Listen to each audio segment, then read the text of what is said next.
வணக்கம் நண்பர்களே, queens world சேனலுக்கு உங்களை அன்போடு வரவேற்கிறோம்.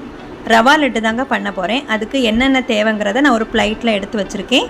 ஒரு அரை கிலோ அளவுக்கு ரவை எடுத்து வச்சுருக்கேங்க. ஒரு பவுல் நிறச்சி எடுத்து வச்சுருக்கேன். இது அளவுக்கு வேண்டி தான் வச்சுருக்கேன். இந்த பவுல் அளவுக்கு நான் 2.5 கப் அளவு ரவை எடுத்துருக்கேன். அரை கிலோ 2 கப் அளவுக்கு சீனி எடுத்து வச்சுருக்கேங்க. இப்போ இதில் 1 கப் பவுல் தான் வச்சுருக்கிறேன். 2ஆவது அளந்து போடுறேன். அதுக்கப்புறமா கிராம்பு ஒரு 6 கிராம்பு எடுத்து வச்சுருக்கேன். நெய் எடுத்து வச்சுருக்கேன் தேவையான அளவு.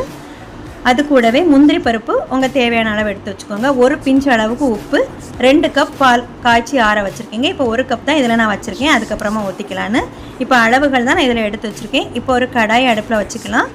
கடாய் அடுப்பில் வச்சுட்டு கிராம்பை கொஞ்சம் சூடு வராத அளவுக்கு கிண்டி விட்டுக்கிட்டு அதை எடுத்து ஒரு கப்பில் போட்டு தட்டி எடுத்து வச்சுக்கலாங்க. அதுக்கப்புறம் அதே கடாயிலே நெய் ஊற்றி முந்திரி பருப்பை செவக்க வறுத்து எடுத்து வச்சுக்கலாங்க. அதுக்கப்புறம் நம்ம எடுத்து வச்சுருக்கிற ரவையெல்லாம் போட்டு நல்லா கிளறி விட்டுக்கலாங்க. நல்ல வாசனை வர அளவுக்கு கிளறி விட்டுக்குவோம். தேவைன்னா நெய் கொஞ்சம் ஊற்றிக்கோங்க.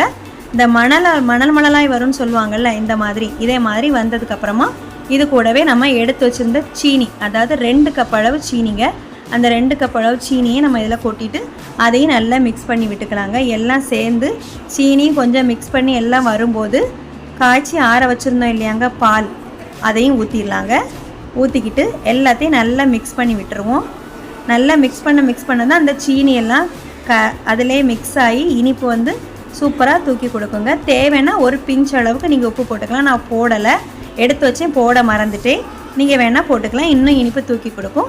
அப்புறம் கிராம்பு தட்டி வச்சுருந்தோம் இல்லையா, அதையும் போட்டுக்கலாங்க. போட்டுட்டு மிக்ஸ் பண்ணி விட்டுக்கிட்டு காய்ச்சி ஆற வச்ச பால் 2 கப் அளவுக்கு நான் ஊற்றிருக்கேன். தேவைன்னா நீங்கள் கொஞ்சம் கூட ஊற்றிக்கலாம். ரொம்ப ஊற்றினா குழன்னு ஆயிரும். பொரிச்சு வச்சுருந்த முந்திரி பருப்பு இதையும் போட்டு நல்லா மிக்ஸ் பண்ணி கை பொறுக்கக்கூடிய அளவு சூட்டுலேயே நம்ம உருட்டி வச்சிடலாங்க. அப்போ தான் கரெக்டாக உருண்டை பிடிக்க கரெக்டாக வரும். இந்த பக்குவத்துக்கு நம்ம இறக்கி உருண்டை பிடிச்சிடலாங்க. இப்போ சூப்பரான டேஸ்டியான ரவா லட்டு ரெடி ஆகிடுச்சு. வெளியில் வாங்குறதுக்கு நம்ம வீட்டிலே செஞ்சு கொடுத்துடலாங்க. நீங்களும் பிள்ளைங்களுக்கு செஞ்சு கொடுங்க, செம டேஸ்ட்டாக இருக்கும். அப்பா தான் இதை எனக்கு சொல்லி கொடுக்குறாங்க, அப்பா தான் பண்ணிட்டும் இருக்கிறாங்க. நாங்கள் சாப்பிட்டு பார்த்தா செம்ம டேஸ்ட்டாக இருந்துச்சு. வீடியோ பிடிச்சா லைக் பண்ணுங்கள், சேனலை சப்ஸ்கிரைப் பண்ணுங்கள். ஓகே ஃப்ரெண்ட்ஸ், தேங்க்யூ, பாய்.